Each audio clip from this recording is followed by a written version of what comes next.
Bonjour, donc je m'appelle Jean-Christophe Grossi, je suis élu à la ville d'Aix-en-Provence en tant que délégué au commerce et à l'artisanat et également au centre-ville. J'ai également un mandat depuis quelques années sur une communauté de communes, ex-communauté de communes, en tant que délégué au commerce et à l'artisanat. Maintenant je suis élu métropolitain à la métropole Aix-Marseille.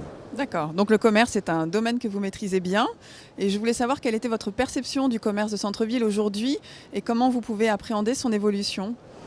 Alors le commerce de centre-ville, c'est une alchimie assez délicate, notamment ces derniers temps, parce qu'on voit dans les centres-villages qu'on a quelques difficultés. Ce qui est important, c'est de pouvoir sortir justement de ces difficultés. La spécificité des commerçants qui vont pouvoir s'en sortir, ce sont les commerçants qui vont innover, bien entendu, et qui vont utiliser toutes les technologies d'information, de communication, le service, bien entendu, et le produit. D'accord. Et pensez-vous, en tant qu'élu, qu'une collectivité, une commune, mairie dispose des outils nécessaires pour mettre en place une politique locale dynamique pour accompagner le commerce de centre-ville ? La commune n'a pas tous les outils pour accompagner le commerce de centre-ville ou de centre-village. Elle est là pour être le levier et l'effet galvanisateur. Donc elle va s'aider de managers, par exemple, qui vont être eux les pivots entre le commerçant et la collectivité. Elle va s'aider également d'associations et de présidents d'associations qui sont eux les locomotives également pour dynamiser le commerce. Mais je pense que la réussite d'un commerce de centre-ville, c'est l'ensemble.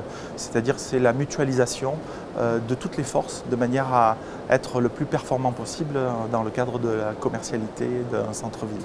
D'accord. Et quelles sont les raisons qui vous ont incité à venir aujourd'hui participer au 2e congrès du Club des managers de ville et de territoire ?